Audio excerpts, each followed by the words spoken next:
Last episode, we had one of the closest contentions ever for a world record time on a track. And I'll tell you what, if it hadn't been for the 4th decimal place, the 10,000th place, we would have not even known that the two records were disparate. We would have seen a straight-up tie between the Batmobile and I believe it was whoever the first car was from that first day. It was an early finish here. Not the fastest race, I don't think.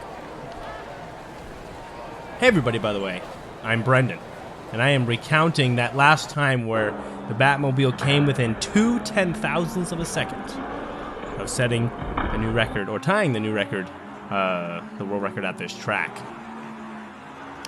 Thanks to the Slam Man Customs finish gate, we get to see all 4 decimal places and therefore be very precise about knowing which vehicles are faster. The Speed Racer team taking it pretty nicely to the end here once again, and that should be enough to move himself on.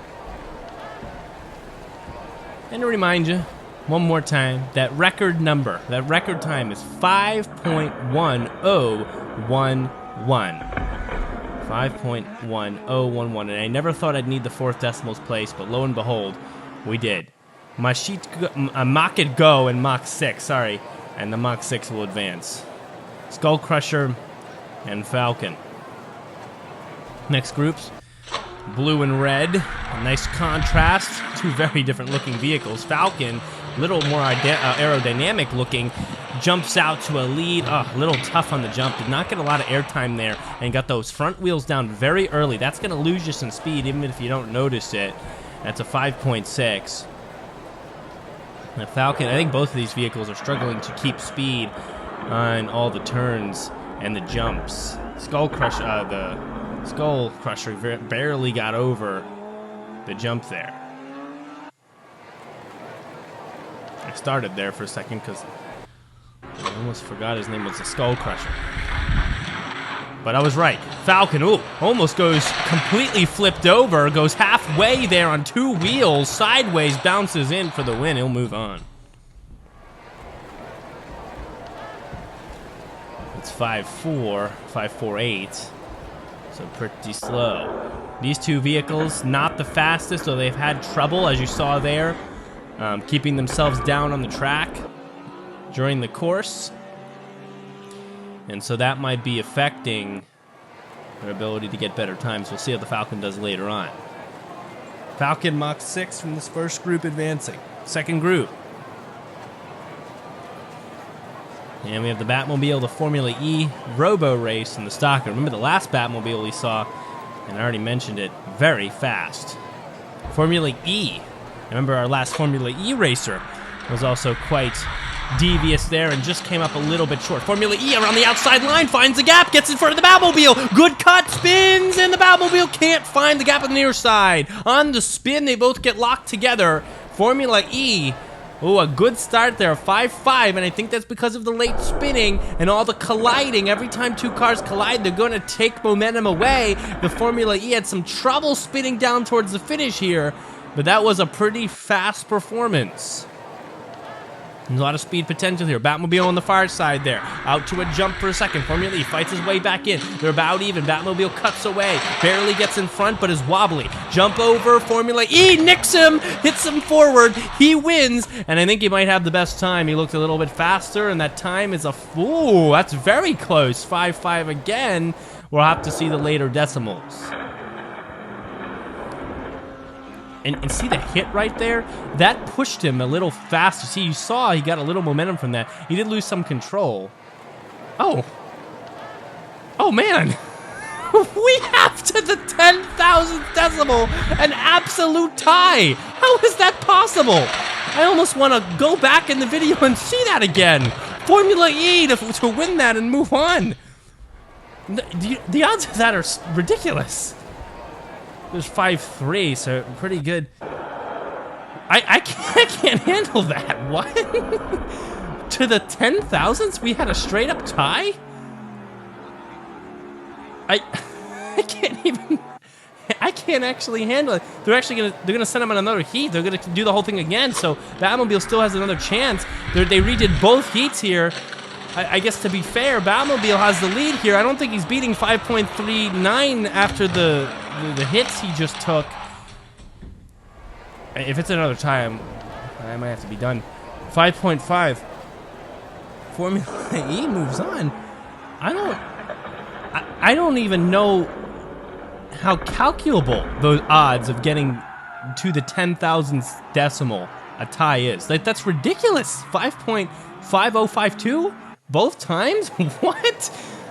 Man, when this was first run, I mean, those racers and everyone watching must have been beside themselves. RoboRace and the stalker. I've never seen that. I've never imagined that level of tie. Wow. Oh my God, I can't even dwell on the previous excitement. That was ridiculous. He did about 500 RPMs after he struck that ledge.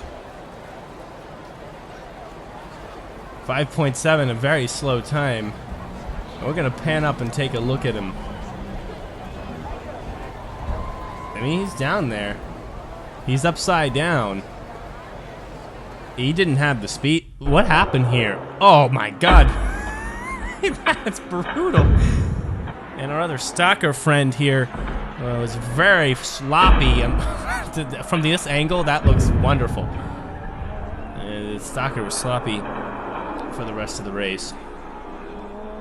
So we've had some nonsense today. We've had an incalculable... Someone in the comments with some odds on that.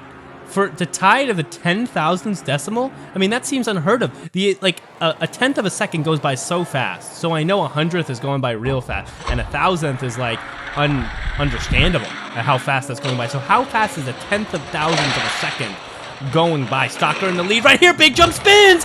Will rights himself. The barrel roll on the track after the flip. 5.37 is good enough. That was a beautiful barrel roll, too. Kept all his control. Look at this. Oh, gets himself over nicely.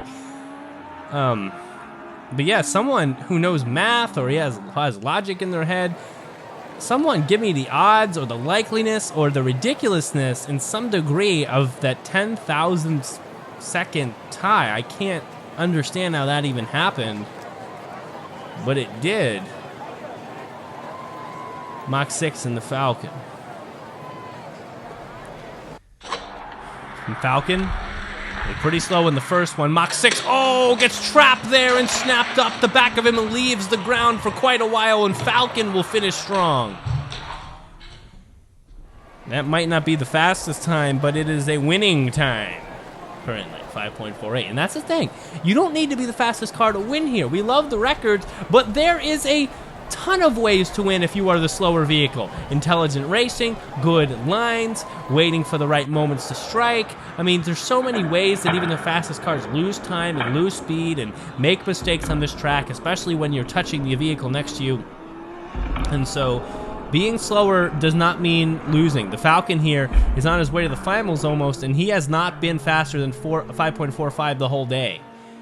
And the Speed Racer team with their Mach 6, he falls in that first one. Falcon. Near side. Mach 8, again, into a lead. Jump here. Falcon trying to find a lane to strike. Mach 6 just needs to win to take it. Oh, and he will. And that looked like it'd be faster than 5.48. And it is. 5.24. We're getting down towards those really speedy times. And he had a pretty clean run, though, so there's not a lot of time saves for him besides smoother landings on the jumps, getting those front wheels parallel in all ways to the ground and to themselves, so you don't kind of twist and turn and bounce around there. Heat 1 and 2 for the Stalker and the Formula E coming up. Stalker, we saw some excellent motion in his first couple races. Ooh, bounces really nicely out of that first jump. Pretty clean. Hits off the walls a little bit. That's going to dock some speeds. Twists. Ooh, Formula E goes for a carousel after the finish line. But that's a good 5.24 for the Stalker. He continues to cut his time down. And even with some struggles there and some bounces, a pretty solid finish. We have yet to see a sub 5 or even a sub 5.1, but we've been very close. 100th of a second off that. Stocker on the near side, looking to take this one and move on. Formula E this time, breaking into a lead, but looking like he's all over the place and slow. Can't seem to think that this would be below a 5.2, but it might be. It was relatively clean for the Formula E, but the number says 5.5, so not clean enough. I think it was here. See this? Oh, I mean, he got underneath the Stocker, underneath those back wheels for the second, and even though that didn't necessarily affect the results of the race, what it did is just pull back on the Formula E a little bit and take some speed away. Final round, Mach 6 on the Stocker. Stocker has been very dexterous today. Mach 6 has been fast and a little bit lucky, I'd say. Roll him out. Near side, the Mach 6, Stocker on the far side, lead for the Stocker. Mach 6 bounces in, doesn't get a good bounce, falls back a few lengths. Stocker still holding on pretty strong. He's upside down, didn't barrel. Mach 6 finds the finish line. 5.4. And the Mach 6 took advantage of a mistake by the Stocker. And it's actually a couple times now that he's taken a tough turn down towards the right on the second jump. And this time he couldn't do an excellent smooth barrel roll. He's nudged to the side because he's not even on his wheels. Near side, the Stocker. Maybe the faster car overall, looking to take this one. Tough bounce. Oh, ends up on top of the Mach 6 and then behind Mach 6. He just needs to hold through and win this one, and that he will, and move on. And that seemed like a pretty fast finish. 5.16. So there's a worthy competitor back in the whole thing. Oh, and had a tough jump. He could have broken a record if it wasn't for that first jump debacle where he ended up under the Stocker for a second.